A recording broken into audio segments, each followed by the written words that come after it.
Good morning to all. A very warm welcome to this much anticipated meeting with you, and by extension, the public of St. Lucia. I recognize the presence of many media houses and the presence of my colleague Mary Francis, who is present today, and the family members of some of the deceased. I thank you all for coming, and I'm looking forward to a very interactive meeting with you all. Present with me are Crown Counsel Linton Robinson and Crown Counsel Curtis Raphael. I've convened this meeting not only to update you on the long outstanding matters highlighted in my press invitation, but also to enlighten you about my office. I don't think I've done so enough. The Crown Prosecution Service. I want to outline what our functions are, as I have recognized in many instances my office's role is conflated with that of other offices. I will explain to you the distinct roles of my office and the investigative agencies empowered by statute to institute criminal proceedings. The office of the DPP was created by our Constitution, our supreme law, and I think it's necessary to go into some detail. Section 73 creates the office and reads as follows: the control of public prosecutions. There shall be a director of public prosecutions whose office shall be a public office. The director of public prosecutions, by way of Section 2, shall have the power in any case in which he or she considers it desirable so to do, to institute and undertake criminal proceedings against any person before any court of law other than a court martial in respect of any offense alleged to have been committed by that person. I am also empowered to take over and continue any such criminal proceedings that have been instituted or undertaken by any other person or authority, obviously with the power to institute criminal proceedings. And also, my office is clothed with the power to discontinue at any stage before judgment is delivered any such criminal proceedings instituted or undertaken by the DPP himself or herself or any other person or authority. The powers of the Director of Public Prosecutions under subsection 2 may be exercised by him or her in person or through other persons acting under and in accordance with his or her general and special instructions or special instructions. The powers conferred to the Director of Public Prosecution by subsections 2 shall be vested in him or her to the exclusion of any other person or authority, with one caveat, provided that where any other person or authority has instituted criminal proceedings, nothing in this section shall prevent the withdrawal of those proceedings by or at the instance of that person or authority and with leave of the court. I see these to be the quite applicable sections under the Constitution, and subsection 6 of 73, in the exercise of the powers vested in the DPP, him or her, by Section 2 and Section 46, the Director of Public Prosecutions shall not be subject to the direction or control of any other authority. So, in our discourse, we will go into details. I know that you will have many questions. We will deal with them later on. In my last address to the public, I did outline the functions of my office. I think there is need to reiterate that my office in its current construct, does not conduct criminal investigations. The conduct of investigations are done by agencies empowered by statute to do so. Let me give you typical examples. The Royal St. Lucia Police Force, which is headed by the Commissioner of Police, Customs and Excise, St. Lucia NC Ports Authority, the Financial Intelligence Agency, and recently the establishment of the Office of the Special Prosecutor, to name a few. None of these agencies mentioned are under the direct command of my office, and as such, I cannot instruct them. My office can render advice to these agencies when requested by them. I want it to be clear and indicate that my office has no power to prevent any of those agencies from instituting criminal proceedings against a person, nor can I direct them to institute. Once, however, criminal proceedings are commenced in any court in this state by any of those agencies or any empowered by statute to commence criminal proceedings, my office is clothed with the power to take over and continue or discontinue these proceedings. Hence, for obvious reasons, it is expected that my office and the agencies that I have mentioned before work in tandem to ensure that criminal matters brought before the court have a realistic prospect of conviction, which is the fundamental test. In the context of the matters I am addressing you on today, my primary function is to review the review of evidence gathered and advise the Commissioner of Police of my findings, as the investigative team who have been charged with the duty to review and continue these investigations remain under the command of the Commissioner of Police. Having reviewed the instances of police shootings or police-related shootings in this state from October of 2016, when I took office, there was clearly and remains a need for the establishment of an independent agency to undertake these investigations. This, I find, as in other jurisdictions, promotes transparency and public confidence in an agency that is separate from the police force and therefore not under the command of any authority. The formation of this Special Investigations Unit or agency was recommended to the government of St. Lucia, and I am aware that Cabinet Conclusion number 120, dated the 8th of February 2021, approved its formation and was passed on to the Office of the Attorney General for the necessary action. To date, I can advise that this agency has not been formalized and the investigators are still under the command of the Commissioner of Police. I sincerely hope that its formation, based on the advantages outlined above, will still be effected in the near future. There is need to repeat that the decision to prosecute anyone is not a simple task. It is not indeed a simple exercise and is determined by evidence gathered in the course of investigations. This evidence being sufficient to provide a realistic prospect of conviction. This would include eyewitness evidence or forensic evidence, as I indicated when I last spoke with you, linking an individual to a crime, opinions, speculations, especially now in this world of social media, as to who has committed a crime or who is responsible for the death of someone, is clearly not evidence upon which a criminal charge can be laid.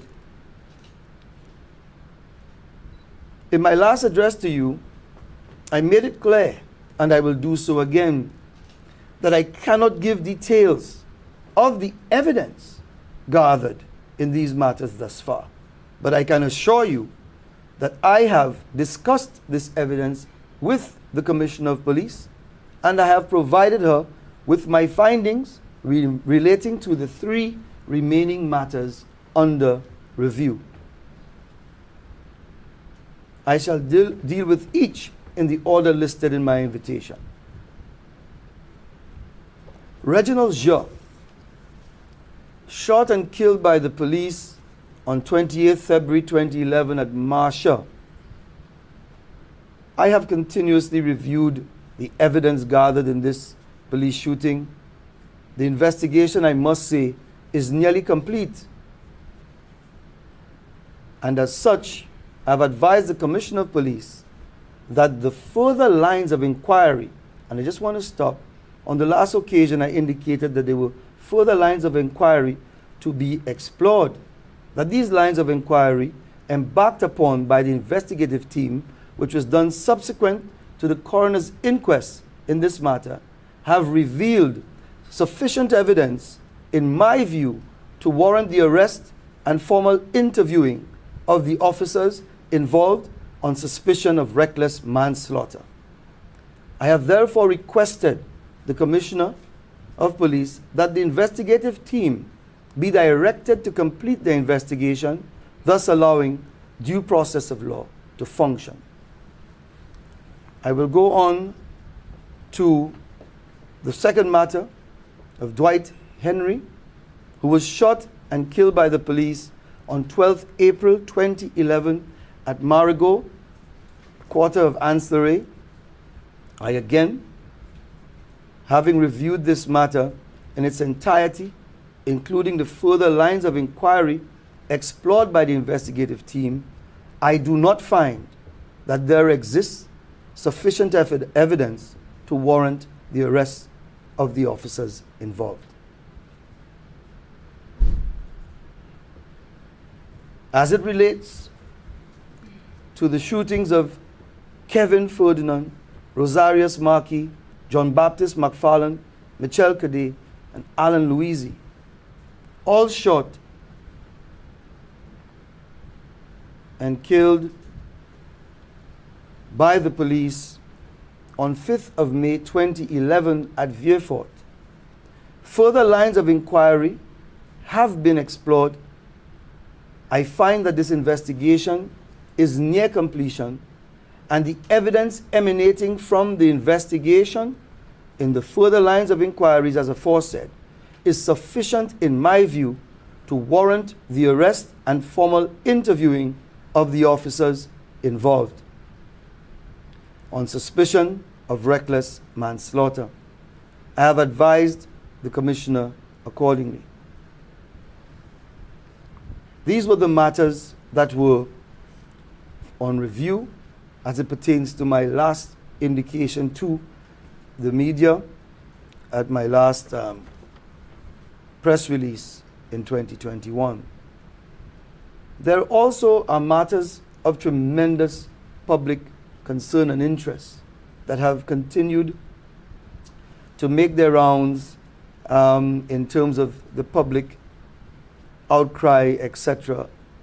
And one of these matters is that of Arnold Joseph, who was shot and killed by the police on 22nd of May 2019, about 10:40 p.m. at the intersection of Chaussee and La Pensée Road in the city of Castries. I am aware of this matter, and I'm aware that it has been investigated by the investigative team, and that a file has been submitted to the Commissioner of Police. This matter has not been formally sent to my office for advice, contrary to what has been said on the media. My office remains committed to providing advice as soon as we are in receipt of it in this matter, once the request is made by the Commissioner of Police. I shall now proceed to update you as promised on the Shakadan Daniel matter.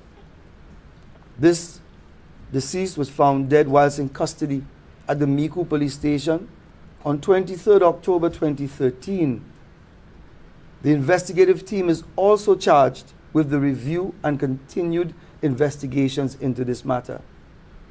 I can assure you that this matter remains active in terms of investigations, as there are outstanding lines of inquiry to be explored, which includes forensic testing in relation to exhibits recovered in this matter. These exhibits, to date, from my understanding, have not been submitted for testing to date. Therefore, based on the evidence reviewed thus far, I find that the investigation of Shakadan Daniel is incomplete, and as such, I urge the Commissioner of Police to cause these outstanding matters in the course of the investigation to be addressed. Kimberly De Leon, shot and killed at her residence on 29th October 2018. This matter, I can assure the public that this matter remains an active investigation, and this investigation is being conducted by the Major Crimes Unit of the Royal St. Lucia Police Force. I am aware that there are outstanding lines of inquiry in this matter which require the assistance of external agencies. I am in receipt of a preliminary file, and I can conclude, based on this preliminary file, that this matter needs to be completed in terms of its investigation. And I would urge again for the Commissioner of Police and the requisite Major Crimes Unit to do what is necessary to ensure that these lines of inquiry are carried out so that I can be updated in relation to this matter and have an update for you in due course. I also listed Oliver Gobat, killed on the 25th of April 2014. His homicide has continued to attract significant public interest. The investigation has been assigned to the investigative team, and I have been reviewing this evidence, the evidence gathered for the last 7 years. This matter has proven to be very complex in nature, and further lines of inquiry are being pursued with the assistance of external agencies. I remain confident, based on my review of this matter, that all possible lines of inquiry are being explored to bring resolution to this matter. There are many more matters that I would like to address, and I will do so on a later date. I will assure you of that.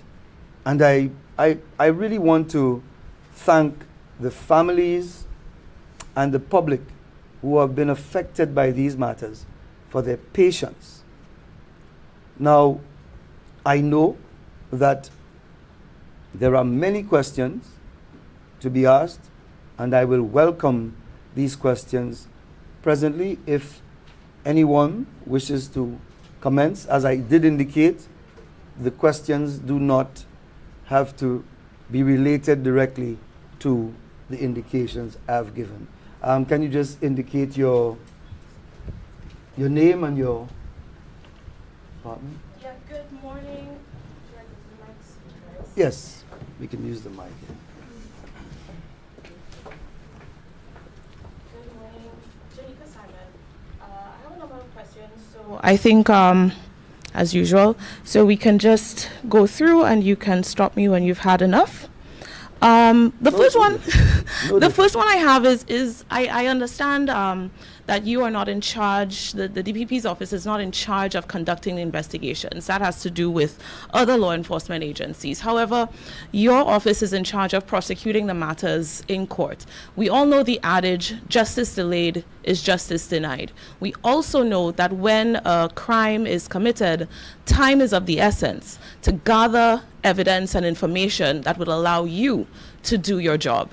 We have had unsolved or unprosecuted homicides dating back to 2011, that's over 10 years now, that are still in the phase of active investigation. So my question is, have you had any communication with your counterparts in the investigative agencies to understand why it is taking them so long to complete a file, complete an investigation, and hand it over to you for determination?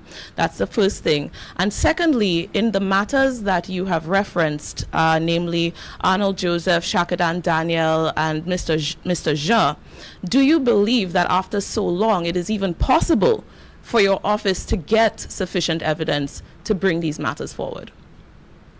Okay, and to respond to your first indication or question, these matters are not constrained by any time limitations.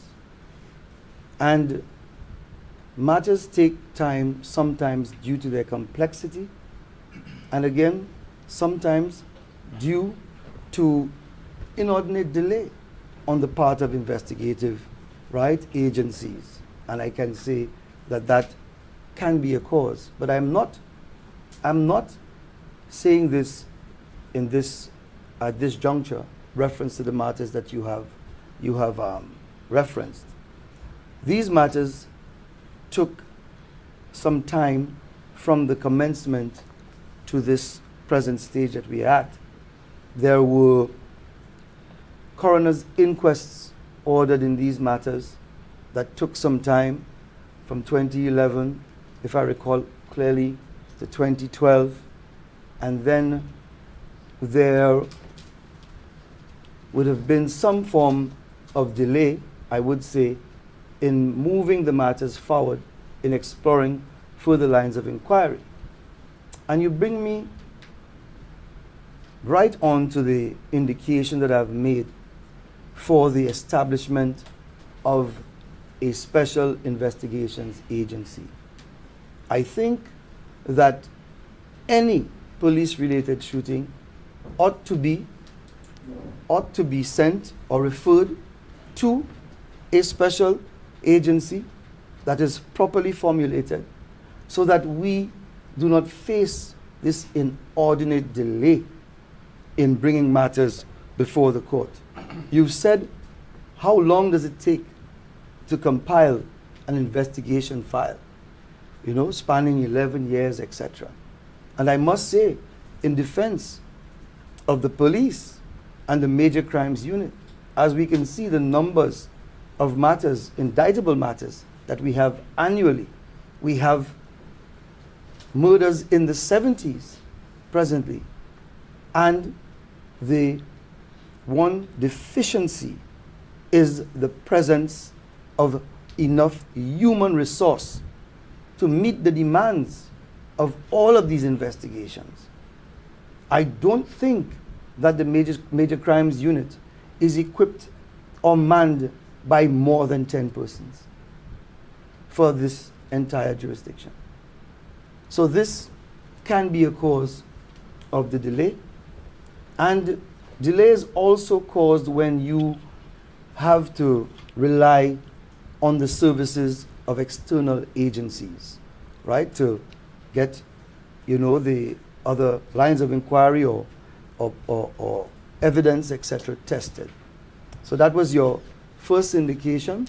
And if you can just refresh my memory on the second question. Well, I had asked about the length of time that it would take to compile files, and then also I'm asking whether you are confident that given the length of time that has elapsed in some of these investigations, whether you will get any evidence of the quality sufficient to allow you to bring these matters forward. From my experience, I do believe that it is very much possible that this can occur. My oldest matter during my tenure here was 20 years old. And I think there should be no, excuse. It's really inordinate in terms of, the time that these matters have taken. But we were able to secure a conviction after 20 years. So I am not based on the evidence that is gathered, I am not going to say that it will affect due process of law. But what will affect it is, during this time, there is the court of public opinion. Many persons indicating what they believed transpired. I'm seeing now on social media, all on the, the YouTube, etc., these indications. This is not acceptable in this, jurisdiction at present. It's not. Because you want to ensure that the interest of justice is served, and that you also want to maintain and observe the rights of persons who may be accused of committing certain indictable matters. So I think it's about time more is done as it pertains to offenses that are basically committed online. And I think it's important for us to, and I think we will go there. I do believe we will go there in a few. So the long and short of it is, I do believe that there is a good prospect. Even though a matter might be 10 years old, I have dealt with, as a matter of fact, I can say, I have dealt with matters 12, 10, 20, and this is the current situation. So I believe that we have a good prospect if everything is gathered appropriately. You mentioned resource constraints within the police force. Can we speak about resource allocations within your office? Do you believe that the office of the DPP is adequately resourced to conduct all of the prosecutions that it needs to be, speak to me about how many cases is the office going through a year, and how many are you taking personal responsibility for? Oh, yes. The answer of whether we are sufficiently equipped is a resounding no.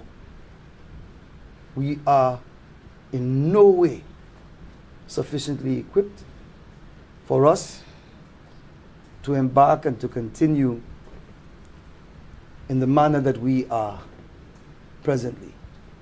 There are 6 of us at the DPP's office. And let me just draw in a background. The Crown Prosecution Service encompasses the Office of the Director of Public Prosecutions, and the Police Prosecution Unit. You with me? The DPP's office will primarily embark on dealing with the prosecution of indictable offenses before the High Court. And to a greater extent, the police prosecution team, are responsible for the summary courts, magistrates' court. Presently, the police prosecution unit, there is a dearth of police prosecutors. A unit that requires about at least 13 to 17 persons, we are struggling with the numbers. As a matter of fact, I have seen that persons who are not qualified by way of their rank under the criminal code to prosecute, as the criminal code indicates that you must be of the rank of corporal, etc., that there is a dearth of persons in the unit. Some persons are given acting appointments to take on the responsibility of prosecution. Upon the termination of their acting, what happens?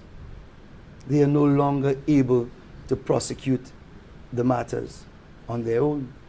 So what becomes of it? We then create the significant backlogs because we are not efficiently manned. You know, I have expressed my concern, and I cannot fathom why this matter has not been addressed. I cannot. Because plainly, we have approximately 2,000, maybe 2,200 matters in the district court to be determined, to be tried. And my contingent of prosecutors in the north and south do not add up to 10. You know. So it is a very, very concerning situation. Moving forward, I believe, and I have made suggestions in order to curtail this problem, but it has not been addressed as yet. So that's with the Magistrates Court. In the High Court of Justice, there are 6 of us. There now exists 4 courts running simultaneously before the High Court. I believe the backlog of matters before the High Court is at about 1,300. When you do the division, you can clearly understand that if we are to achieve any semblance of progress, my office needs to be empowered by fortifying it with more persons, Crown Counsel, police prosecutors, so that we can fulfill our mandate. One other thing. Oh, sorry. Sorry. Is our housing. We, and I believe this has been a problem for as long as I've been the DPP, 7 years going on to 8. We have a serious housing difficulty. Having my team to operate in conditions that are not conducive, where half of our office was without cooling for a year and a half.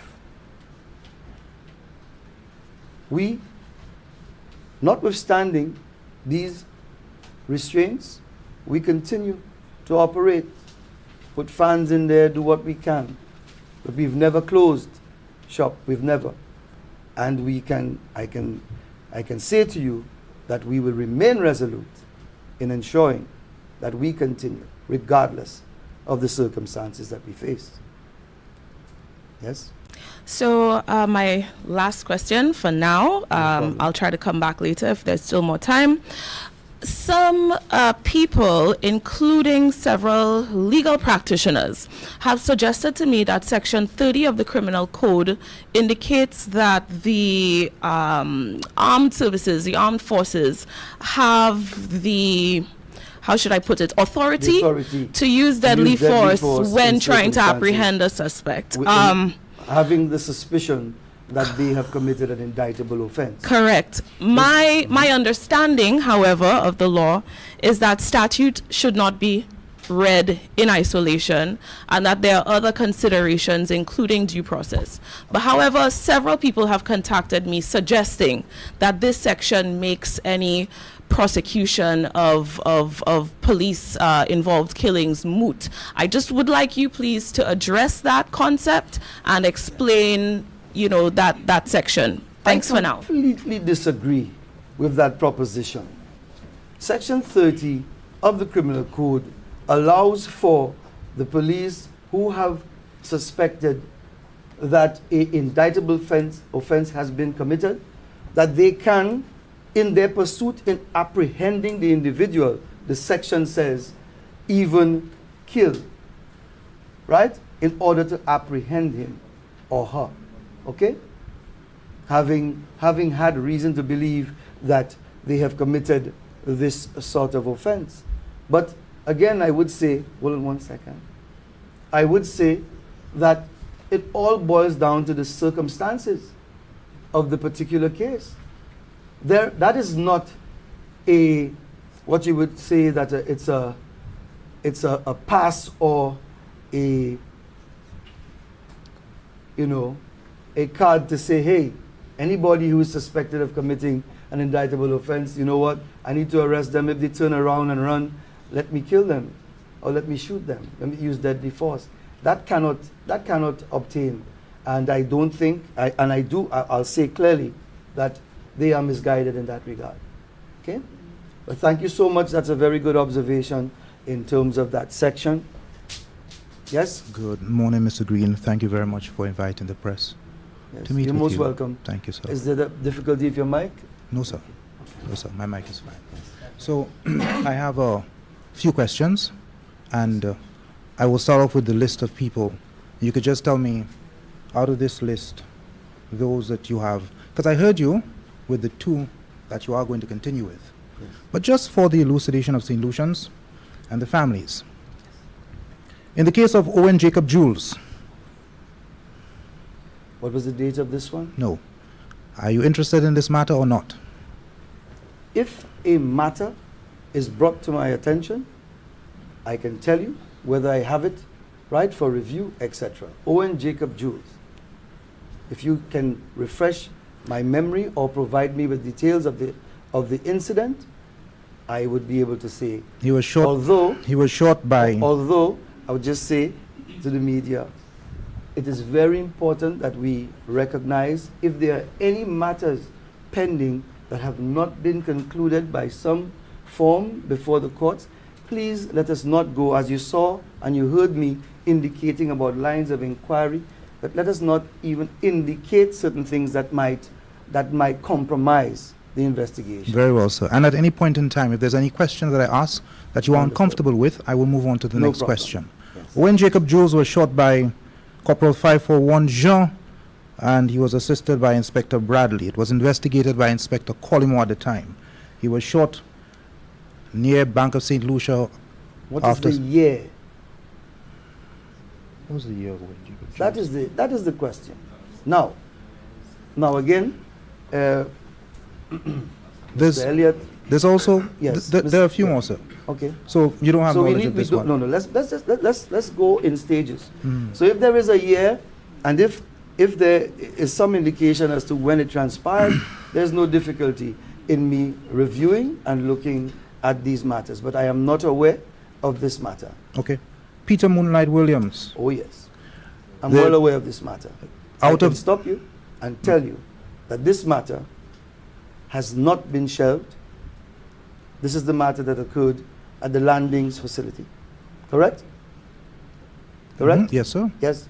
This matter remains active, and I am aware that the investigative unit is conducting further investigations into this matter. What year did this incident happen, Mr. Green? I do believe it was about 2012, thereabout.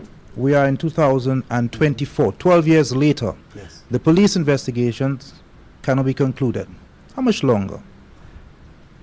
How much longer should we wait, Mr. Green? You know, 7 years ago when you came in, you said you were going to deal with this. Yeah. You haven't dealt with it because we're here. right.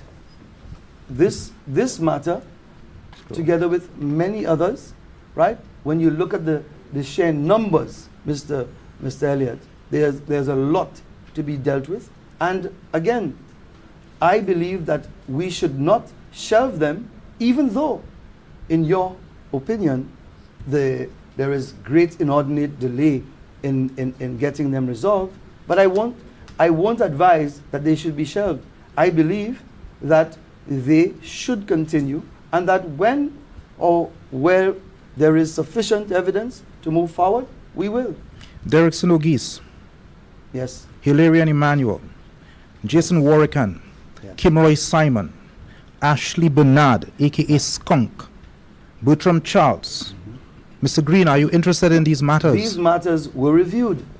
These matters, you have conflated them with some other ones, but these matters, at the last indication that I gave, the evidence that is contained in the investigations in these matters cannot move them forward.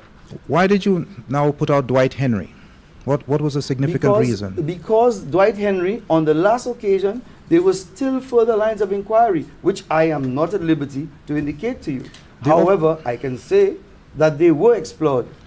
The officers involved in the Dwight Henry matter from 2011, I believe, till now have been stuck at the same post.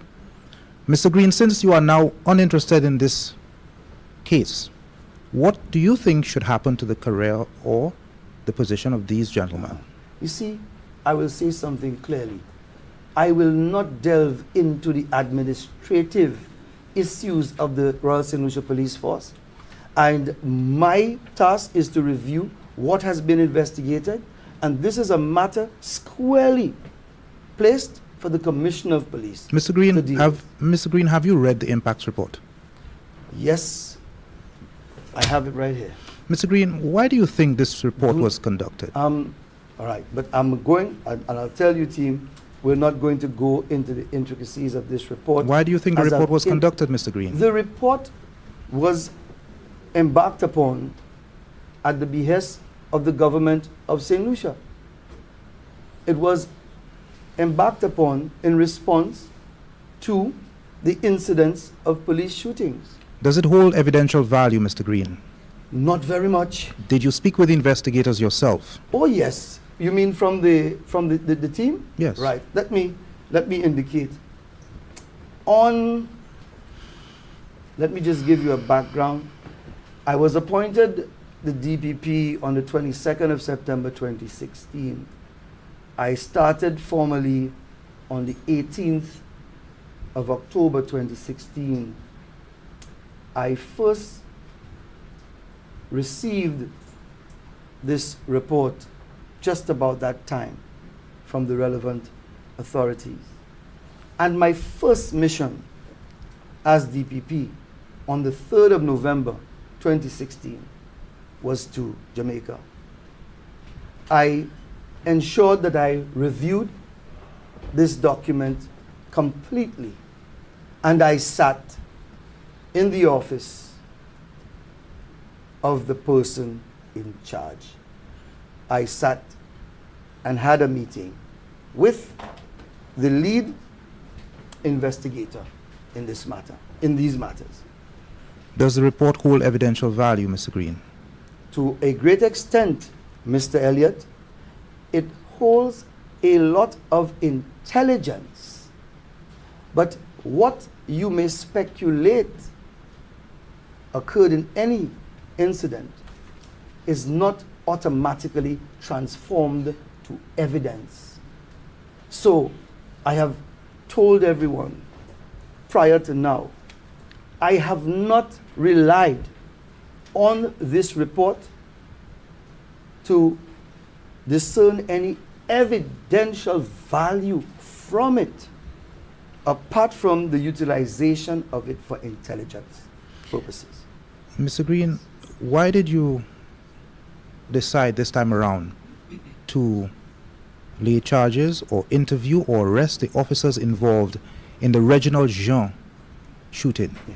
This has been, it's not, and I want to make it clear again in context, this has been my position for some time. Okay? And I know that I first met the Commissioner of Police, who was first appointed in 2022, right?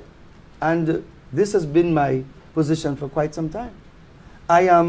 You must understand, in the context of what I said earlier, I do not lead the charge. I do not command. And Mr. Elliott, I want to stress, because you see, if we look at it in a holistic way, if there was an independent agency for the conduct of these matters, I believe we would have been much further, much sooner in these matters. Without saying much more, just 1 second. When he's finished, you can come up to to give. So it has been my position for quite some time. And you said you read the report and you are very familiar with it. Very familiar with it. Mr. Green, was Richard Frederick implicated in that report, and was he implicated in the killing of Reginald Jean? No, Mr. Elliott, I will say this. I'm asking you based on the impacts report that you've read. But the impacts report is hearsay. And so, I am not going to ever venture there, because it does not reveal any evidential material that we can act upon. Was he in the report or not? Like, was he in the report, Mr. Green? I will not answer that. I believe that we must stand for the integrity of persons. Who was the politician who had operational command of the police force during that time? At that time, the police officer, or what? Who was the politician? Who was the minister with operational command of the Royal St. Lucia Police Force at the time? I don't recall. I don't recall who was the minister.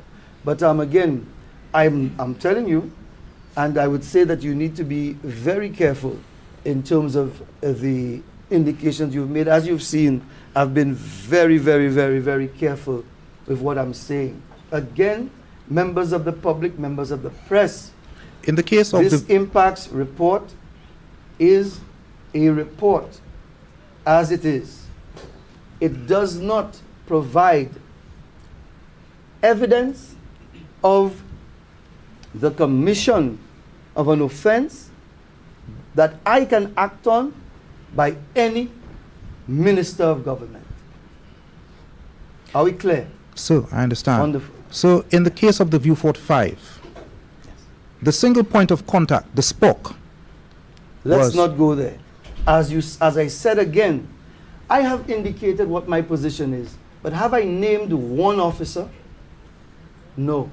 I have not named the officers in this matter, right? Anyone. I would advise you not to.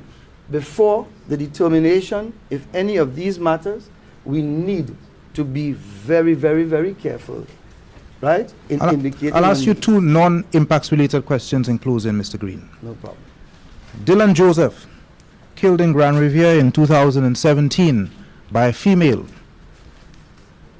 You were DPP at the time. Oh, yes. Mr. Green, what is the update on this matter? This matter was indeed reviewed by the team. I did meet with the police in that matter, and that there was to be further evidence gathered in this matter pertaining to this particular matter. And again, I would advise you not to go into the details of it. Mr. Green, why are you having a press conference? Why? Because every other question we ask you, you're not able to provide any information on it. Because, Mr. Elliott. Mr. Green, 1 second. Yeah. You are the Director of Public Prosecutions. Your primary purpose here is to work with the police to prosecute cases. In this particular case, Mr. Green, there's a suspect, there are statements. Can the suspect be found, Mr. Green? You cannot tell us? I have not reviewed, and this again, Mr. Green, it is 7 years later. Like I said to you, but there are so many that I have to review. There's so many. Like I've said to you, if the police are intent in terms of their powers to institute proceedings, they can go right ahead and do so. I, in that matter, did not in any way indicate to or not to commence proceedings against anyone. I can tell you that. Where is this matter at present? Because somebody has died. Yes, of course. Was an inquest held? No. Was a suspect arrested? But an inquest doesn't have to be convened in every instance. Mr. Green, I yes, want an update on the matter. I believe that this matter was investigated by the Groseley Police Station. I think so. And I believe that there was a suspect in custody. Yeah. And do you know if that suspect was charged? No, not to my knowledge. That person was not charged at present. You are telling St. Lucians that Dylan Joseph, on the 8th of January 2017, that to this point, your office and the police cannot make a determination as to whether this person should be charged. Oh no. My office gave specific instructions, okay, from what my perspective was in relation to this. What were the instructions, Mr. Green? I will not say that to Mr. you, Green, it's a Mr. mute Mr. press Elliott. conference. And Let me ask you my final no, question, it's Mr. not. Green. No, it's not. Because we're not getting Because- information. Because Let me ask no, you the just final let me question. finish. Let me finish with this.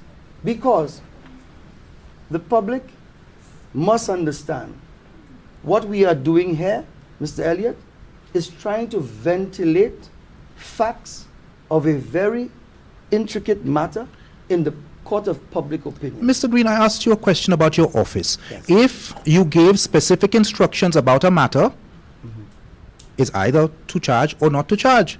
It was a simple case and it still remains unsolved on the books. Out of all of these matters I've asked you, you've been able to speak about one. So forgive me for No problem. coming to the conclusion that it is a mute press conference. It's mute. Okay. Yes, it is. My final question to you is, this press conference seems very related to police-related shootings, correct? Yes, to update in terms of the review that we had commenced and embarked upon from what you have been indicating in terms of the what you consider to be the impacts report. Yeah. Is the Kimberly De Leon a police-related shooting? No, it's not. At this present time, you cannot say that it is a police-related shooting. It is a homicide that is being investigated, and that where there is sufficient evidence to find that someone should be arrested, interviewed, or charged, that will be done. Thank you, It Mr. has Green. been simply a matter of great public concern, right, from the outset. Okay? Thank you very much. Thank Yes. you. But you can ask some other questions if you'd like. Nice. Okay. You know, I don't want it to be mute, but I must guide you. It sounded to me like the investigative powers of the office are almost non-existent. That this seems to be, and it looks like, a fundamental weakness of the justice system, injustice being seen to be done. So we have a situation where police are investigating themselves, and we're having problems getting independent prosecutors to look at things in a way that would satisfy a reasonable person. Do you and your office, should I just give you all the questions at once? And then, because I don't want to take up too much time. No, I'm here, and if you have any further ones, I will deal with them as well. Do you and your office feel restricted by the dearth of investigative powers that you have here? That a prosecutor with no investigative powers seems redundant, doesn't it? Not really. Not really. Now, you can see from the Constitution that the power is vested in my office to institute proceedings. That would entail, as I said in my initial indication to you, that in the present construct, right, we do not conduct investigations.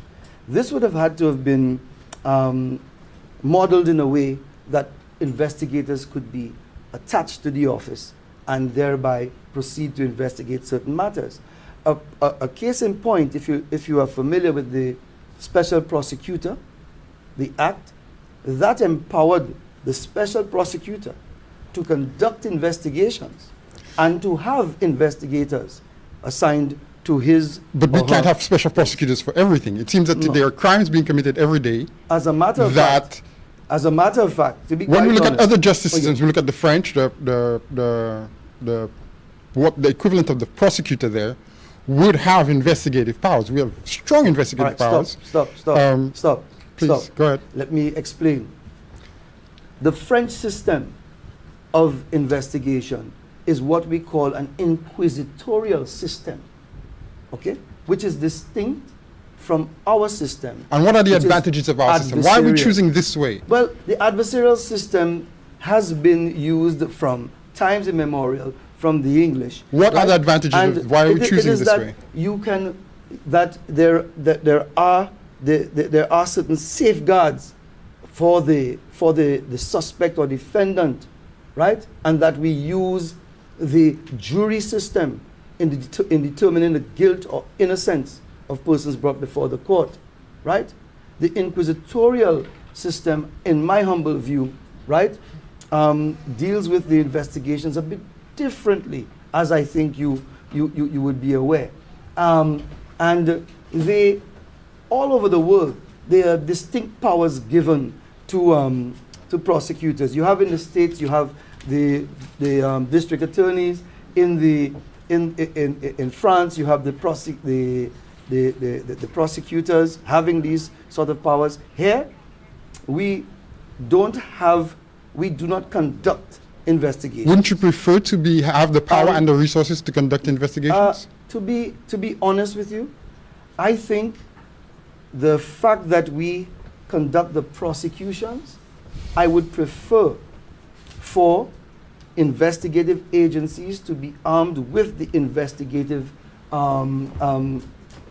powers and relay these matters to the DPP. But that still leaves us with the problem of police investigating police. Let's stop right there. Let's go back to what I said. We have a situation where police may be called upon to investigate police. What's the best solution? Have an independent organization or agency to conduct these investigations, right? And also other serious investigations. And that to me is a perfect fix to this matter.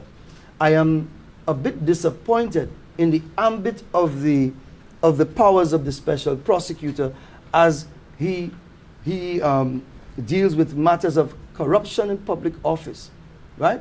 I would have thought that the office of a special prosecutor might have combined the resources of a special investigations unit or agency for these purposes, still under the control of the special prosecutor and the director of public prosecutions, obviously in my position, having this supervisory role as it pertains to matters before the court. So for me, the answer is a distinct unit. And for the Crown Prosecution Service, for your office, to continue to only have more resources to prosecute, but to not be involved directly in investigations?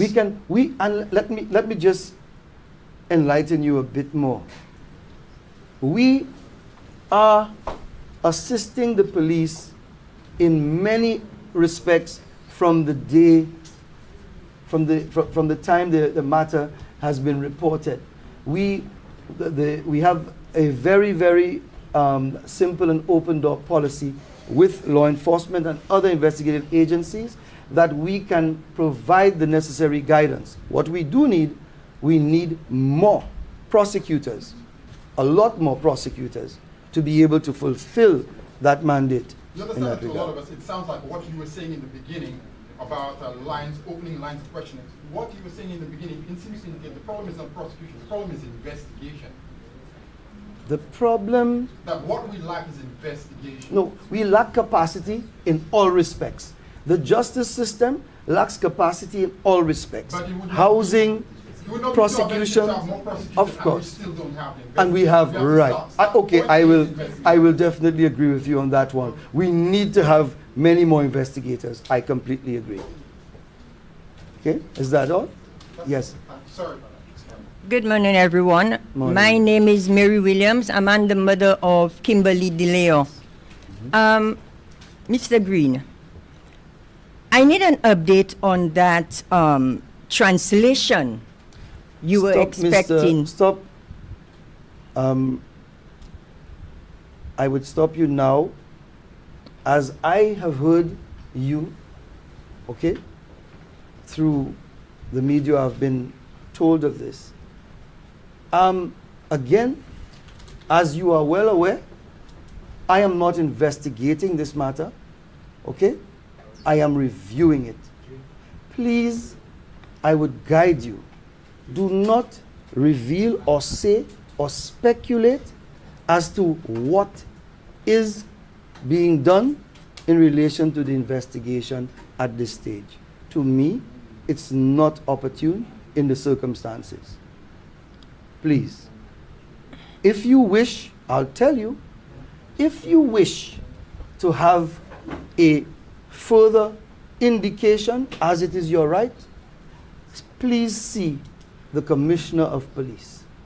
You need to go to see so you can discuss this in private. I will not for, under any circumstances, discuss this in a public setting like this. I do apologize. I've had meetings with the commissioner. Okay.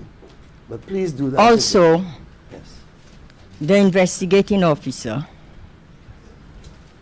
he has requested, along with his colleagues, that is, Again. If but I you- have to say it. If that's how I Well, have to listen, ask it, that's well, how I have to ask understand, it. but again, remember what I said? I said, and I know that you will get upset very quickly. No, I but, don't get upset, but when people try to shut me but up when I'm no, fighting for my rights, no, I have a problem with it's it. not, so you know what? You need to speak to the appropriate authorities. I am not at this juncture, okay? I will review what they have given to me, okay, in this matter. I would say to you, and I will implore you, to go to the Major Crimes Unit and by extension to the Commissioner of Police and make these inquiries and observations there. My office is always open to everyone, as you know, okay? But I must be candid and honest, right, with everyone that I deal with, right, who make inquiries of me. But I don't think it is fair for you to try to put in the open indications of what the investigation entails, etc. No.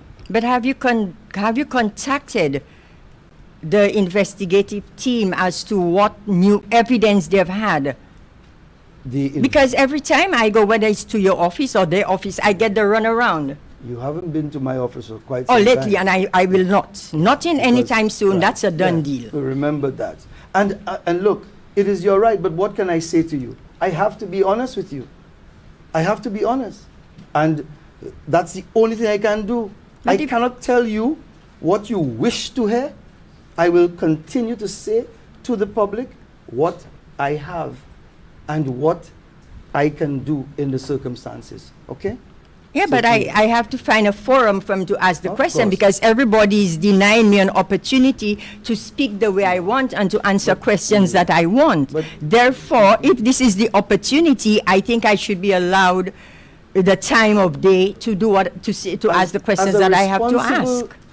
Prosecutor, if I know that you are trying to delve into the evidential aspect of an investigation, it is only in having your interests at heart I'm saying to you, please do not, because you may just simply compromise the investigation. I've been to the commissioner. Well, go ahead. And she's relying on what the investigative officers have said to her, looking for more evidence, when I was told that everything was in. Everything was in. Now, I can undertake and tell you that I will continue to deal with the Major Crimes Unit and ask, right, for an update. I know, as I said to you, that there are lines of inquiry which are beyond this jurisdiction, and that is the furthest I can go. So please, if you have these concerns, make that appointment, no matter how long it takes you, and express these concerns in these quarters. Along the lines of your inquiry, it was said that, it was said to me personally that there was one thing needed, and the officer, he said to me he had to send it abroad. My question, when I went for an update, my question to him was, what's the update? Well, the place is closed. I asked him, is there anywhere else in the world you can send for what you are looking for? He said no. Now, obviously, that's a lie. And if he comes there right now, he said it to me, and I will repeat If it. that is the case, based on what you're saying, and again, I've So I don't know spoken if to you have knowledge of all of these no, things. No. That's And that's a lie. I will tell you, I will definitely, I know Major Crimes is working on the matter.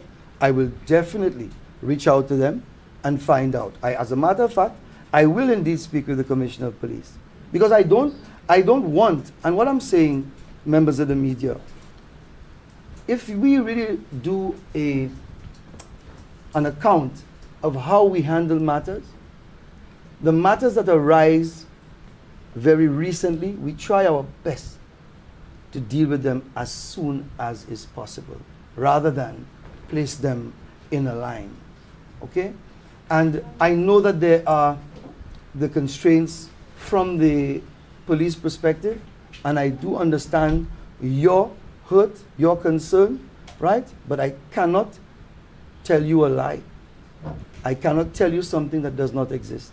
So I am going to say to you that I will undertake to have that meeting with the Commissioner of Police and the investigation unit from the Major Crimes Unit, okay?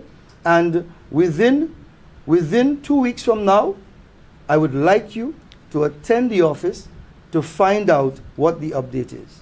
Well, And that's the apparently best there's I a can lack of communication between you and the investigating officers. Again, you see, Because if there are certain things that I know and you do not know, when in fact you're supposed to know, well, you see, there is a that is breakdown why, in communication. Again, you are conflating the functions.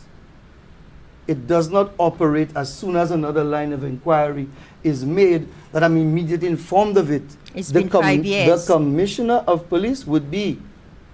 That is their function little as over that 5 agency. years. Of course, and I understand your concerns completely. Understand. But that's all I can say to you. Okay, I'll Okay. be following up. Definitely. You are most welcome to. Okay, good morning. My Good name morning. is Kira Centrose. Curious and Rose? Yes, Mr. Green, I want to go back to your point that your office is not adequately manned enough to handle the cases in St. Lucia. Well, to handle it, you know, how it should be handled. My question is, one, Mr. Green, did you always have such a small team to work with within your office? It's always been a difficulty in terms of the contingent of our numbers, yes. And as a matter of fact, we have the capacity, right, under our stream for only 10 prosecutors. That is the maximum, right? That is the maximum, including myself, right? 10. This clearly is not, enough in the circumstances, but we do not complain. And I'm telling you, as my Crown Counsel can definitely say, we are in court every day pushing. And as a matter of fact, I would want to say one thing to the press. The press needs to make its presence felt at the courts, because I think it is so important that the press, and I did a few matters, I did quite a bit of matters where there's been no press coverage. No, but you tell me, because listen, this is why the disbelief and mistrust, you understand, starts to occur, because you need to make yourself present, know what's happening in the courts, see how many matters, and I'm coming to you. I'm going to I give think you all the we're time. deviating Yes, a little from my etc. question. But I'm just saying the presence there needs to be re-established. Yes. Okay, which leads me to my next question, Mr. Green. I think we need to address speculations or quote-unquote rumors that your office is currently dealing with a high turnover. Have you addressed these issues, or are With a high these rumors? turnover? Yes. So are these Oh, rumors at all no. true? That- at all. The DPP's office is a fundamental, I would say, stepping stone in the lives of many practitioners. And I, as DPP, will never, ever, right, ask for someone to remain together with me in my office where there is the potential for significant growth in one's life. And if you look, it's a very good starting point for many practitioners. And I'm very proud of all of them that have come and have left on very, very, very cordial terms with the office. I'm very proud to see where they are. Again, being a prosecutor, it's not the most financially rewarding, right, job. It's not in the circumstances. I even saw today, I think, they said I was earning $40,000. So how much you earning?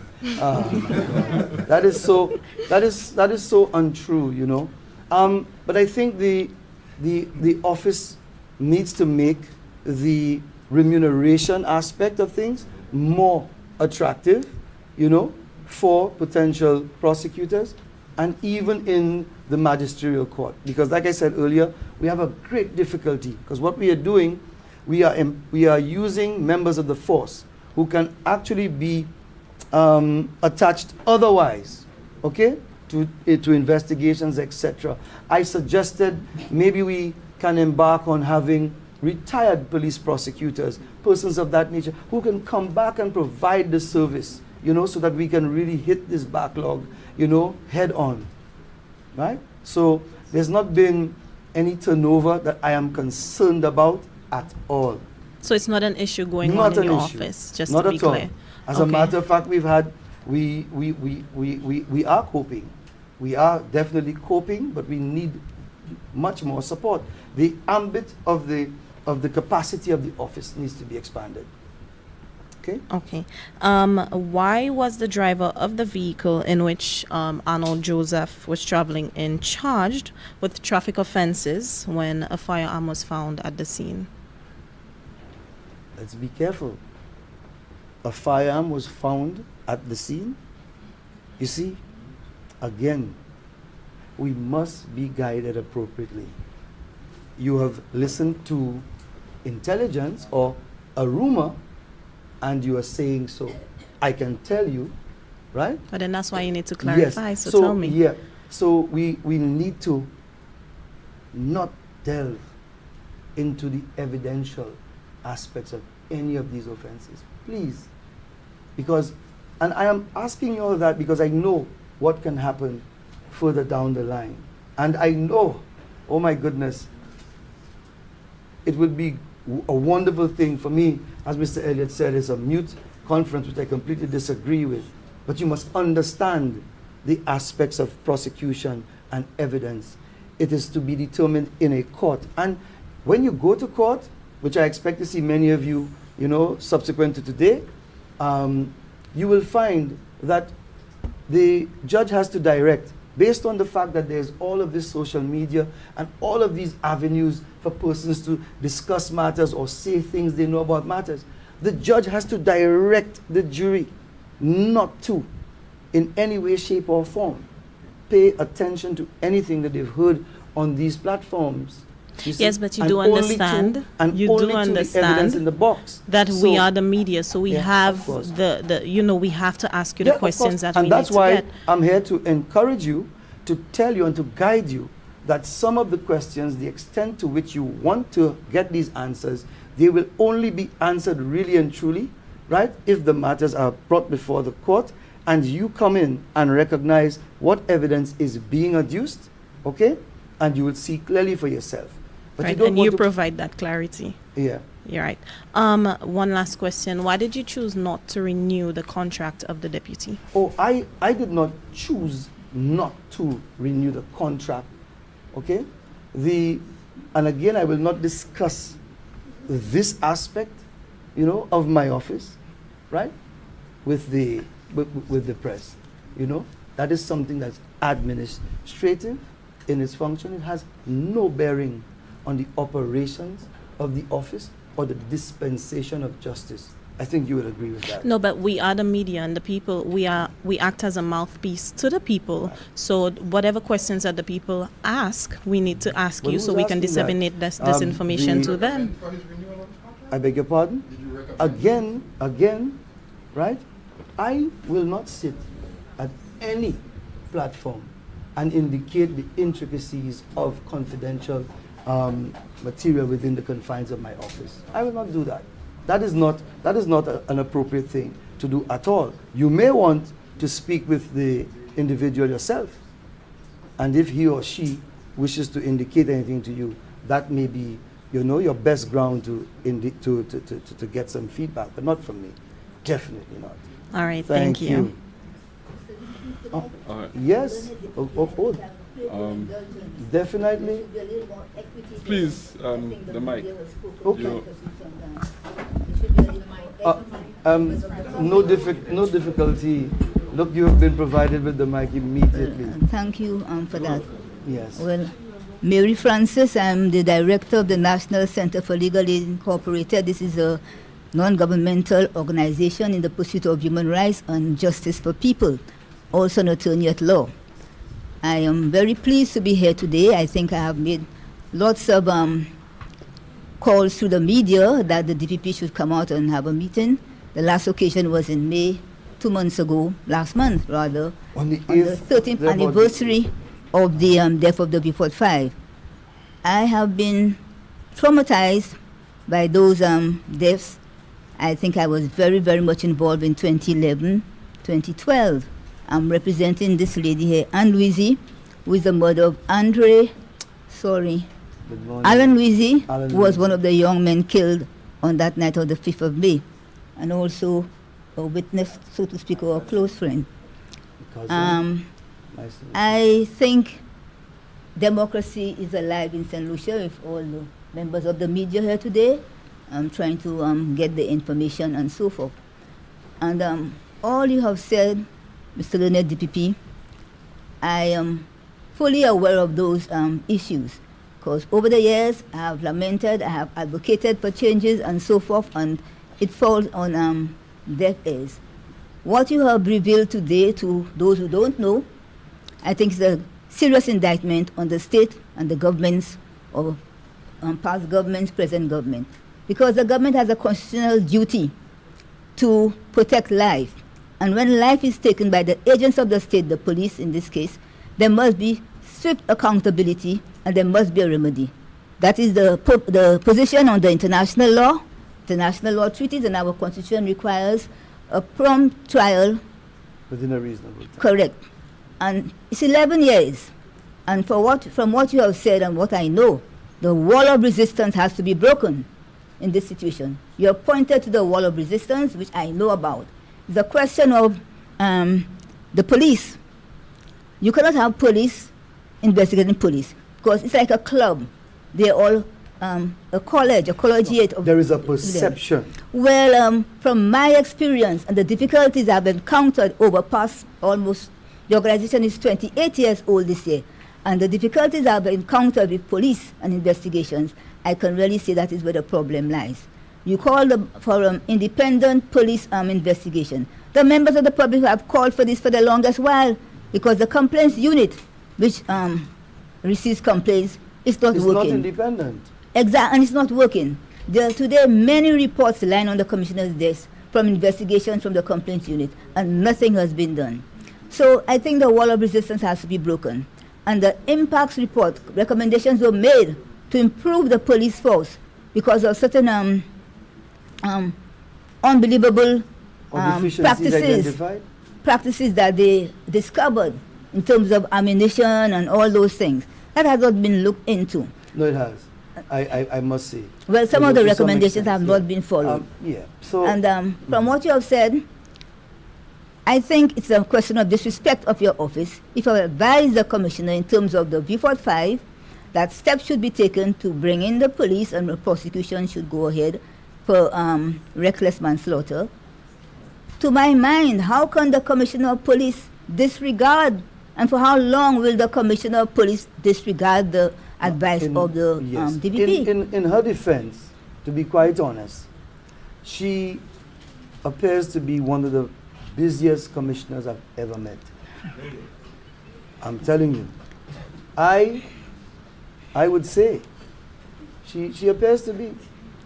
And that I think, based on what has been indicated, that we need to afford the Royal St. Lucia Police Force, the Commander-in-Chief, who is the Commissioner of Police, the opportunity after this to see what happens.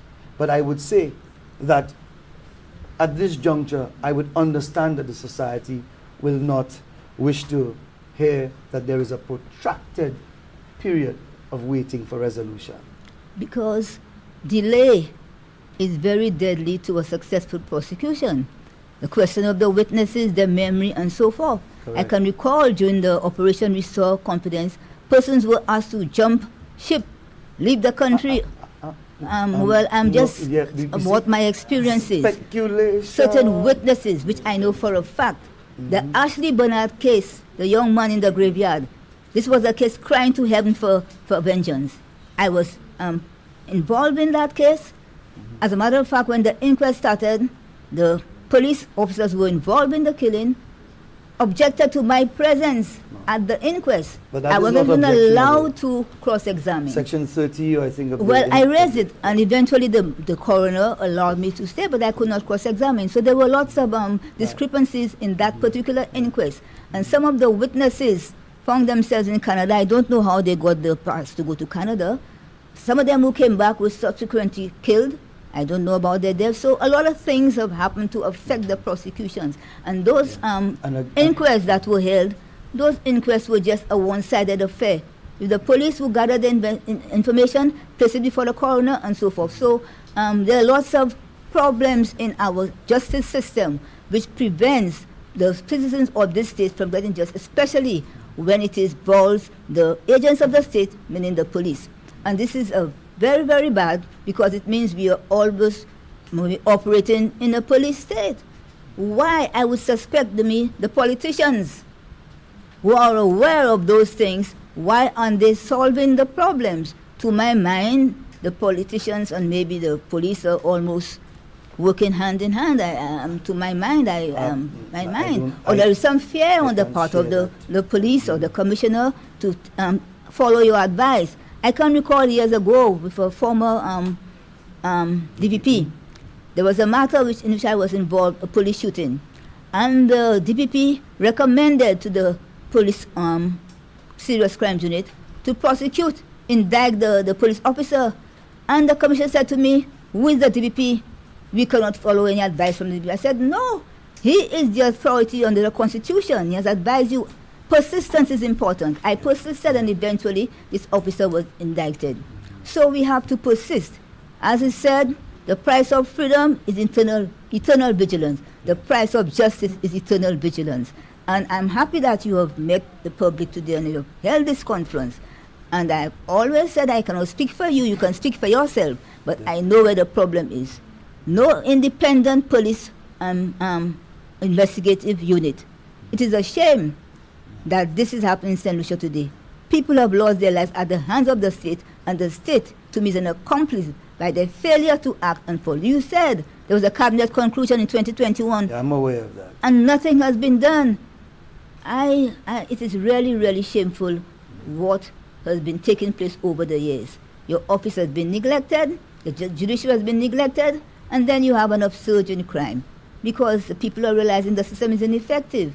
So I want to thank you for the opportunity to allow the persons who have been there. And I think, as I said, I have been suffering a vicarious, traumatically, because whilst I'm not a member or a family member, but having to go through and walk the road with those people, it also, the trauma that they are facing also affects me vicariously. And I would wish to see the end of this situation. Whatever we can do in terms of advocacy, it must be done to assist the office of the DPP in terms of ensuring that the police do not become a law unto themselves in this country. We are still a democracy, and we have a constitution to follow, so therefore we cannot bend, we have to continue. And I thank you for allowing me to speak. I'm very, very happy for your contribution. Thank you so much. Can I have him get an opportunity, please? He's been having his hand up from the commencement. Come over here to ask the questions. Good afternoon, good morning. My name is Dylan Sempia. I'm representing Mitchell Cuddy. Yes. I just want to ask, why so long? Why 14 years, 3 weeks, and a day to come to a conclusion of the report 5? Because automatically it was me. Correct. Reports like that come to my desk.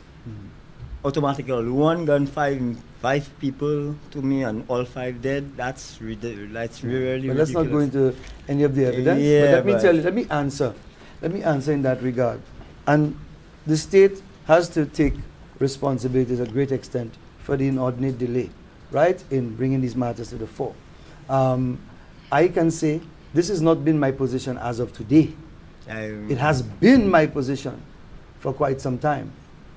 Okay? And I can say that. Hence the reason I'm saying the independence of an investigative unit must be established to ensure that these delays do not occur any further. Yes, I can recall somewhere down the line, investigative officer on that same particular case was only had like 5 years under the belt. To me, in a case like that, you're supposed to have somebody with much more experience in the field. 14 years, 15 years in the investigative. But that does not say what competence. Somebody 5 years, like to me, somebody 5 Yeah. years of That's experience as an investigator, there will be certain things you will not keep track of, Right. or you will not have knowledge of. And that is why it is important for there to be lead investigators. So I would not imagine that a person you might call a rookie for about 6 months or a year would be tasked with the mandate to investigate a very complex case. That person may be part of an investigative team and be required to do specific things in the investigation. You with me? To me, I'll still say a 5-year investigative is a rookie. You're a rookie in a case like that is a rookie. And question, the firearm that was used by the officers, are they still in evidence, or are they anywhere here in the island? But I just want to ask. But what is the what is? Because what to my I understanding, will not know. the firearm. To my understanding, the firearms that was used look is no longer in existence. Yeah, by the police. No, that is that's what I heard. Yeah. No, I'm telling you that is completely untrue. Okay, I can debunk that immediately. So, and again, let us not delve in to the aspects of the investigation in that regard. But that is not true. That is not true. So okay, in the Viewfort 5, actually, you brought us here to make us know what's going on, or are the police going to get prosecuted? Are they going to get charged? From here, it is expected that due process will be followed. I've indicated, so now we have to keep watch of what happens from here. Okay? I have asked in my presentation to you that the investigative team be allowed, right, to carry out the arrest, to complete the investigations in this matter. Okay? And you will definitely hear an update subsequent to that. So, how are you not so sure it will take 13 years, 3 weeks, and a day again? You know what? I will want to believe that after today, that there will be some semblance of urgency, okay, in getting these matters completed and resolved. Okay? And I do apologize to you. I know that you are a member for all of these years that you have waited.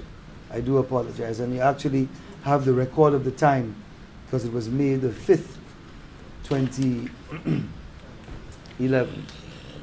Okay, sir? So I do apologize for the delay in that regard. Mr. Elliott said something earlier on. He said that majority of the officers are currently in position, high rank position. No, he didn't say so. Well, okay. Yeah. Since he didn't say so, he has a job to come to think. I will tell you, majority of the officers in that particular police incident are promoted. Who are corporal, who are sergeant, who runs their own station instead of, and we have to go through that every day. And so again, that would be Instead within of- the, I understand, but that would be within the administrative framework of the Office of the Commissioner of Police. And so that is all I can say. I know that the Office of the Commissioner is capable to deal with these matters when, necessary in the circumstances. so, okay, my last question. In the report you found in front of you, wasn't didn't you find that evidence, Hold on. certain evidence was being held against you to push your case forward? No. So you I say think that this team explored all lines of inquiry. And that in itself is commendable for this investigative team. I think that lines of inquiry that were not, whether by inadvertence or otherwise, not explored, were explored. And so it has brought us here today. Okay? all right, thank you. All right. You're most welcome. Good morning, Sheffield Gillard from Loop Well, News. good afternoon now. Hey, good afternoon. Yeah. Apologies. You have to go. Mr. Green, earlier you stated that you made a recommendation for an independent commission to investigate. Investigative agency. Yeah, to investigate police shootings. Are you saying that by not taking your advice to create that entity, the government has impeded due process? I think it's something they should really look at doing as soon as is possible, because what amazed me entirely, because I was not part of the composition of the framework for the special prosecutor. I saw this legislation like everybody else, and I would have thought that under an office of that nature, they would have had room for the functioning of a special investigations unit there. That would have been the most appropriate place. So I think I'm still confident, I remain confident that this will be done. And you agree with me that it is necessary. You recommended that the officers be arrested and interviewed, but that was done, I think, in November of 2017. 2018. Yes, in November of 2017. So, can you explain what was not obtained during that? The lines of inquiry, they were not complete. In 2017, these lines of inquiry were not complete. So it is completely distinct from where it was in November of 2017 to now. In what way? I cannot say. But I can tell you, right, that the investigation has led to, right, the sufficiency of evidence at this point. You think that's fair enough on the part of the officers, to be called in and in that manner once again? Listen, you have to think about all parties concerned. And we, in a democratic society, must understand that the balance must be struck between the respect for the society and the respect for law enforcement and law enforcement agencies. It is my view, right, that there should be reciprocity in that case, so that there can be a balance where an individual, like the last speaker indicated, is accused of a crime or is suspected to have committed a crime. We need to move much quicker in this country to deal with that, as the same for any law enforcement or public official or anyone, because the rule of law does not protect those in high offices. The rule of law is for everyone, so that I believe this balance must be met. If you have an independent agency that embarks on these investigations, if they are concentrating solely on these investigations rather than having, I would say, each officer may have had at least 20 homicides, etc., to deal with under their own purview, it would obviously speed up the process. Why was there so much concentration on the report by the Jamaicans rather than our own coroner's court? But let's make a distinction.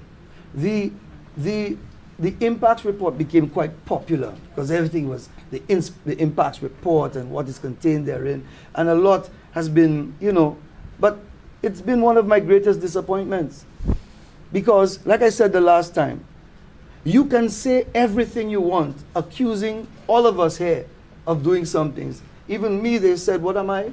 A green goblin or something like that? And that I am a taker of substances and all of this cocaine, and I'm a chain smoker. A lot of defamatory things.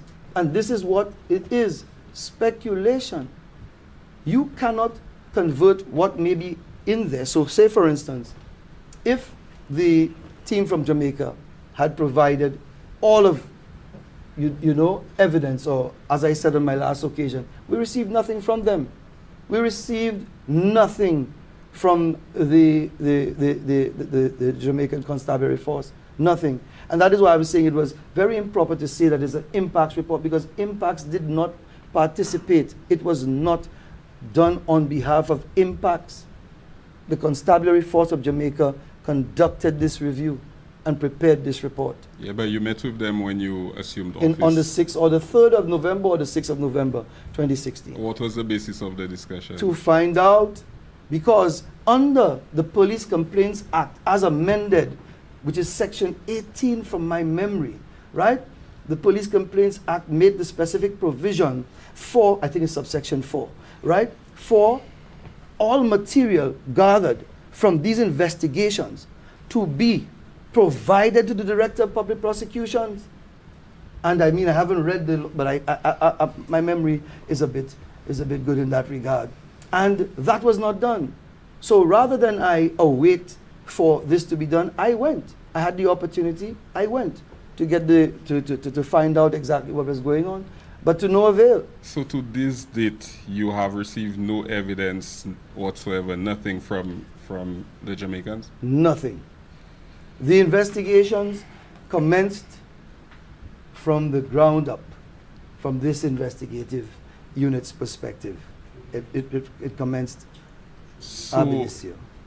Considering the time lapse, on what basis was evidence gathered, to put a case forward to charge? In what period are you speaking of? Presently? Well, from the time of the Jamaican investigation. I wouldn't call, to be quite frank, I wouldn't really call the Constabulary Force's review an in-depth investigation, because an investigation entails, if you have sufficiency of evidence, right, and that you will accuse anyone, myself or anybody, that it would lend to reason that if you have sufficient evidence to warrant an arrest, that you arrest that person and that you take an interview or you take a caution statement from that individual, right? These, I can say, at that time, I see no record of any arrests being made by the Constabulary Force pertaining to any of these matters.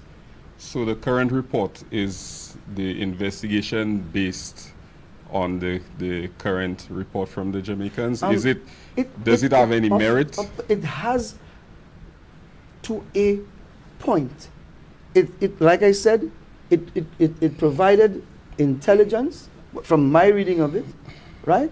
But did not provide the evidence in support that I could have, okay, put it this way, I could not have relied on the report and say or give my advice or opinion on any of these matters without having more, you understand, done in that regard. Earlier on, you referenced contents of the report as hearsay.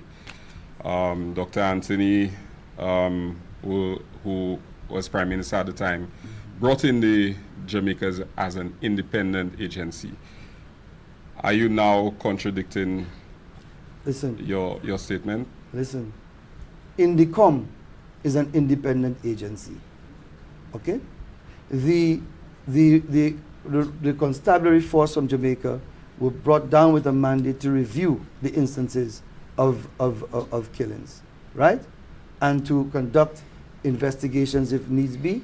I can tell you from what was provided to me, an investigation is commenced by the accumulation of evidence, real, otherwise, forensics, etc., and placed together in a file, right? And that is presented for review so that a way forward can be plotted, right? Okay? I did not see that that was done, reference to the constabulary force. Okay? I cannot say so. And the fact that they did not assist any further really and truly left it to the local investigation team, right, to gather the necessary evidence. Okay. During his address, Dr. Anthony cited the involvement of business. Again, I'll stop you because I believe it is unfortunate, and I really don't want to go back to that part, because it is unfortunate that these statements were made. To be honest, I would guide you accordingly not to repeat them because right, they do not form evidence, you see. But have they been investigated?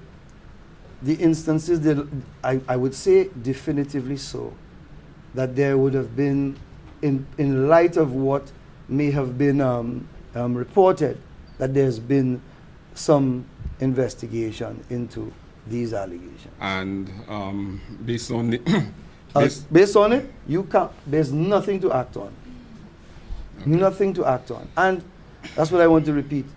You must, if there's nothing to act on, you cannot say that it is evidence.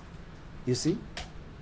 It has to cross the threshold in the circumstances. Shakadan Daniel, you were the attorney at the time before you became DPP. The coroner's inquest ruled that the officers involved should have been charged. Why? No, that's not correct. Let's get what a coroner's inquest is there for. A coroner's inquest is positioned to determine how, when, and why, or by what means a person has lost their life. There are particular inquests, right, that will be done by jury, okay? Where someone dies in police custody, right? You would embark on a jury, an inquest with a jury. But what you must understand is case law to back it up. A coroner's inquest does not prevent the Director of Public Prosecutions or the head of an investigative unit like the Commissioner of Police from proceeding, right, with their own investigations, notwithstanding an inquest is ongoing. And we must understand the standard of proof in an inquest. An inquest is not there to determine guilt or innocence. An inquest may give an indication that there needs to be further lines of inquiry, right? Or criminal lines of inquiry, based on the fact that there seems or appears to be some form of culpability. But the inquest, the jurors, and that's what I think a lot of us don't understand, is that when you say what the inquest ruling was, it is not a verdict of guilt. What was the ruling by Mr. Innocent at the time as it relates to the death of Shakadan? No, it was by a jury. And the way forward. It was by a jury. Yeah, okay. So the jury said, I can't remember the exact terminology, but would have said a lawful, etc. Death. I can't recall exactly what it was. But that notwithstanding, okay, we must get this evidence as prosecutors and investigators and see whether the evidence presented thus far crosses the threshold, right, for the sufficiency of evidence to say, hey, we can go and charge and lock up someone, you know, for a particular offense, you know. So the evidential burden must be discharged, and it is much different in the stage of a coroner's inquest, much different, I think. Kira earlier asked about Arnold Joseph. Why was the driver charged with traffic offenses? However, based on the police report, if I recall clearly. What police report? The police news report. Okay. A firearm was found en route. Now you see, you put in a different context. I'm not going into any part of the evidence because I recognize the fact that these matters are still not completed. I will not speak to that. But at all. the police would lay charges and advice from the DPP, no? Not in all, no, you see, again, that's fundamentally flawed. Because if the police, just think of it, people, if the police or the other agencies had to contact my office to get the go-ahead to charge every single person, that's thousands of complaints.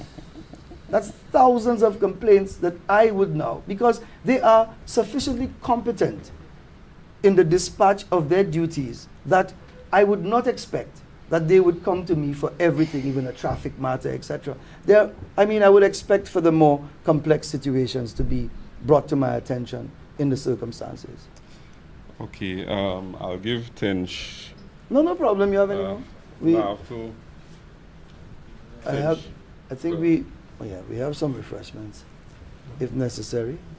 Yes? Afternoon. Good afternoon. Afternoon. I just want to ask some further questions to establish sort of a timeline of the investigation period to get greater clarity. When you commenced, you stated that your office and other investigating agencies need to work in tandem. Yeah. I think that was very Yes. well placed. Even with your responses, it might appear to some as though there's a disconnect between your office and the office of the police commissioner. I don't think that there is a disconnect, right? But I think our functions have been, conflated in that regard. I had the impression, and I always got it, that from hearing, when I listen, occasionally to what is being said on the media, because if you have to listen every day, you won't get anything done, that I really, or my office, has direct superintendence over, right, all matters under investigation. It's not. And I have a very, very, very good relationship with the Royal St. Lucia Police Force in terms of my assistance to them, etc., and the discussions pertaining to investigations. There is no difficulty whatsoever. Okay. You stated that it is your recommendation to the police commissioner that the officers in certain cases be arrested and interviewed, and once more to gain, well, rather to explore lines of inquiry. Could you tell us when that recommendation was made to the police commissioner? Well, as a matter of fact, like I've indicated before, this has been something that has been done quite some time ago, and I can say up to yesterday, I had a meeting with the Commissioner of Police. Up to yesterday afternoon, yesterday evening, up to then. And all of these matters, right, were under discussion. Okay. So it is my view and my anticipation that we move, swiftly from here, so that there can be an end or a completion of the investigative stage in these matters. So at present, neither your office nor the office of the commissioner have arrived at somewhat of a decision, as it were, to say either to prosecute or not to prosecute. Listen, I'll tell you something. An investigation entails the gathering of evidence, the sufficiency of the evidence, where there is reasonable suspicion, the arrest of the person, the interviewing, and from there, it is ended to decide exactly whether this person, based on this arrest, should be charged for the particular offense. So I would allow, and let's not preempt, let us get the investigations completed in this matter. I have made my recommendations, and I'm hoping with swift, action from here on that this will be done, and that we can have some resolution, which obviously you're going to hear, about very, very subsequent, very soon, or in short order after that. So, Okay? so this latest recommendation to arrest certain officers isn't necessarily a conclusion. It's just part of the process. It is a part of the process which will therefore result in particular things happening. So Okay. after this arrest that you have recommended, would we see officers either being charged or You not will charged? see the outcome. So allow, like I'm saying to persons, allow for that process to be undertaken. I would ask you kindly, allow for it to be done. This is what I expect to be done, and we will take it from there. So this is really somewhat the penultimate thing. Right, but in any investigation, that is required, in any investigation, criminal investigation. You can't, in the common law system, you could have simply accused somebody of doing something and lodge complaint against them. But this is not what obtains now.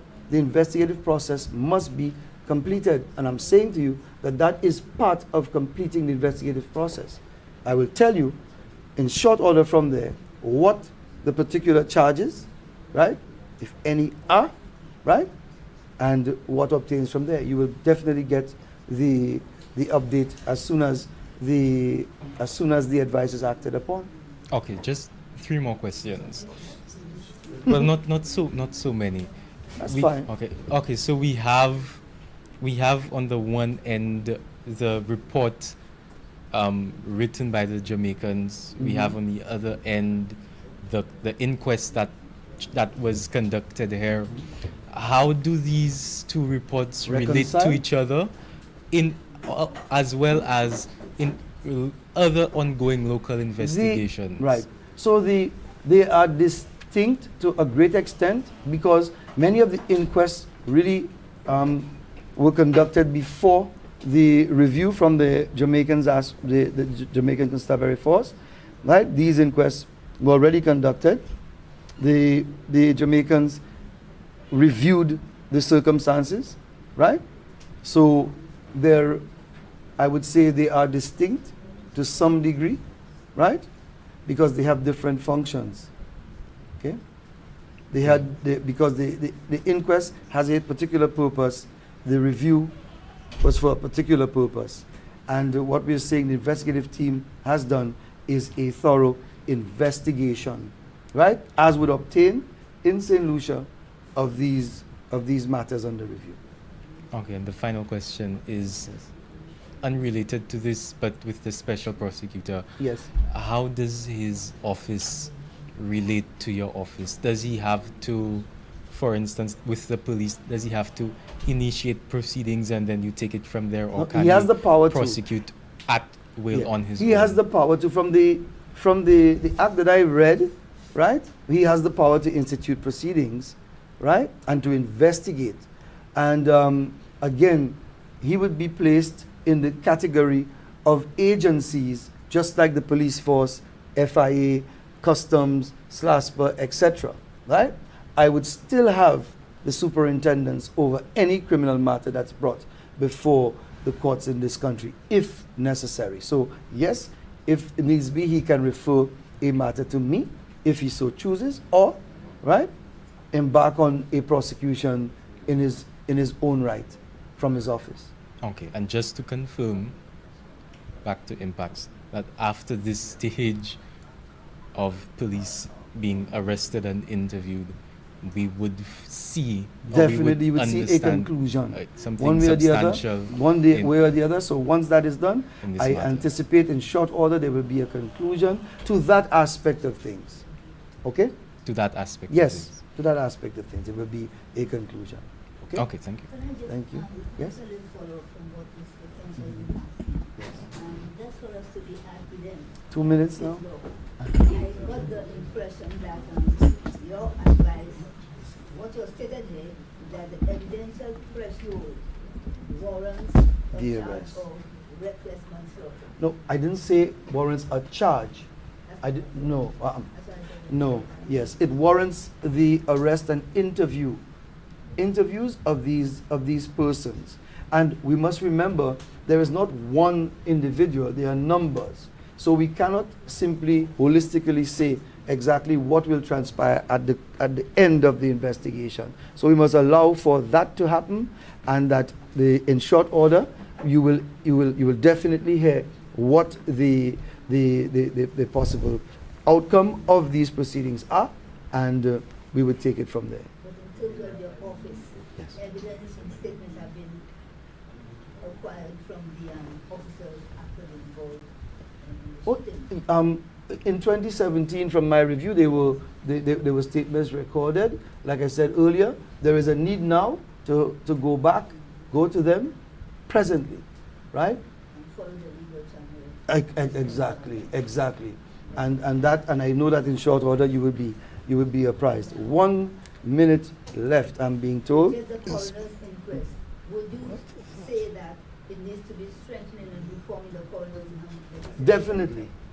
The coroner should have the power to indicate what should happen at the end of the day, because it's a task in futility if the coroner's inquest cannot in any way direct the way forward in a matter. In terms of your office, do you have any prosecutorial guidelines? Have you drafted any prosecutorial guidelines, especially in terms of the police prosecutors?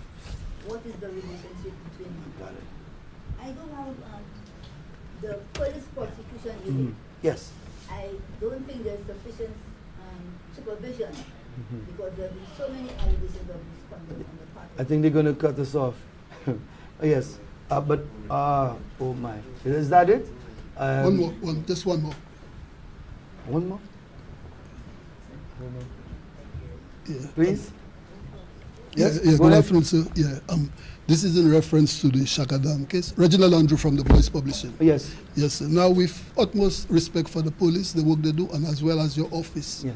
But nonetheless, a young man's life was cut down in the prime of his youth. There was a lot of public protests. And yes. And then you mentioned the inquest, that despite what the inquest said, and not to undermine the other incidents of crime, because a lot of families have gone through agony. But I had a personal relationship with the family. The father spoke to me just before he passed away. Yes. And he told me there was a civil matter that they were supposed to get compensation or something. The mother has been all along. Why is it there's still a delay in not compensating these families for that incident? That's a very good point. I think that there should be, in my perspective, the young man died whilst in police custody. So I think that should be, closely reviewed. I did provide the file to the good Attorney General, right? Sometime, I think in 2022, right?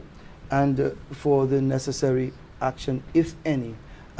So I would hope that something can come out of it. I'm not dealing with the civil aspects of things. We deal with criminal responsibility as it pertains to prosecutions here. So if they were to seek conclusion to this through the civil, how would the civil court be able to deliver that kind of... The unfortunate thing in civil litigation of that nature, when you are going against the state, the arm of the state, there is a particular deadline from the date of the incident to when you actually have time to file these matters. So that has to be explored, etc., and then the family can look into these details. So from what you said, the perspective, the judicial perspective, now that the inquest has been given, there'll be no more criminal proceedings in this matter? I cannot say that there will not be. We have to allow it to the investigation to be completed. And I will await some feedback from the Commissioner of Police. I've been told, members of the public, that my time, it has elapsed. Thank you. On It ATN, was- it has elapsed. Yeah. The live, it has elapsed. Yeah. I'm sorry. So, okay. Right. Are the findings I of need some... are the findings of an inquest can I public? get instructions as to what obtains now? The fact that it's ended Just on one more NCN? question, please, sir. Are the findings of an inquest public information? It's actually a public hearing. And if a journalist would like a copy of said inquest, can your office provide it, or If the senior magistrate? it depends on, I think it would depend on the status of the matter, because some inquests are being done parallel to an investigation. Understand that. And the inquiry is an inquisition and there is a criminal investigation. So if there is anything that is published from the inquiry that will affect the fairness of the criminal investigation, right? Then I would believe that any journalist would be asked, to ensure that this is not disseminated, as it can be completely prejudicial to the case for the Crown or even for a suspect in the circumstances. The findings of an inquest, not the proceedings, the findings of an inquest, should they be made public? Yes. We've written to your office and to the registrar as well, senior magistrate as well, for the inquests in nearly all of the police-related shootings from 2010 to 2011. To date, we have not gotten it. Can you give us confirmation now that since it is public that we can get a copy? What you need to do is to see whether these matters were penned by the coroner or recorded, right? So you would need to look into that and see whether there is a transcript available or anything of that nature and write. And because of that response, we have written to your office, we have written to the senior magistrate, we have written to the registrar to get that information. And this has been going on for nearly 3 years, trying to get what you just explained is public information. You said on the outcome of the inquest is public information. The outcome of the inquest is the public contents, information. because remember, a coroner, and you don't know, the coroner still has the power, right? Even though the public is allowed, allowed to attend, to exclude the public for a particular reason. Why didn't you give us the information when we asked for it? We wrote to your office on several occasions. I am not sure that I recall, okay? And if you wrote to my office, I'm not sure if I recall, and I would say to you that that is within the remit of the magistracy and not me. Because the same request that you are trying to make, I would have to make myself from the magistracy in the circumstances. My final question to you, sir, is you invited us, members of the press, to attend more court sessions. Yes. We are asking collectively to be allowed access to the Zoom links, because a lot of the court happens now on Zoom, which is public. Would it be possible, sir, to allow members of the press the Zoom links so that we can attend court? I do believe that that is entirely possible. One caveat: there are some preliminary matters, in terms of the hearing of certain matters at different stages that will be heard in camera, even though, right, there is a Zoom link. So you would have to, and I don't have a difficulty in assisting the press, because we obviously have the cause list, so you can reach out to us and we can actually guide you in terms of what matters would be held in camera and what would be for public hearing. All right? As we would know that certain hearings would definitely take place in camera. But I would love to see the reestablishment of the press, at the courts, so that you have a true picture. So this is of what is confirmation. This is confirmation on the record to my colleagues that aside from cases being held in camera, we, members of the press, will be able to access those Zoom links on a regular basis. I will undertake to indicate this to the registrar of the High Court, and you can return to me by tomorrow, right, to have that answer. Thank you, Mr. Okay? Green. That is not a problem. Thank you, Mr. Green. Oh boy. One more question off the record. Off the record. Yeah, off the record. Off the record. Operation Restore Confidence, right? It was, I understand, well, it was by the police and them, but for I want to say, for something, for a document like that to come forward to the police, doesn't that will come out from a higher authority signature for the police to go ahead to do what they have to do? She's saying wrap up. Yeah. Operation Restore Confidence, right? I heard you. And the police, what I'm saying, that the police didn't just go out of the way and just go for Operation Restore Confidence. Right. Again, Again, you want to send me down an avenue I will not explore in the public arena. I have to wrap up. I do apologize. I've been asked that I've gone way over time. I do want to thank everybody for the attendance today. I think that it was a well-informed and not a mute, meeting with you. And I want you to understand that some of you are aware that I am easily reachable, right? The office is reachable. It's a public office. It is not a political one, anything of that nature. So y'all can reach out. We will guide you as necessary, okay? In the circumstance. I want to thank you all for coming. Wow, I have to take one more? Yeah, just one more. Final question. Why? And $700 monthly. This is what exists in our country today. So 130 people, it may sound small, but 130 people will benefit directly. And those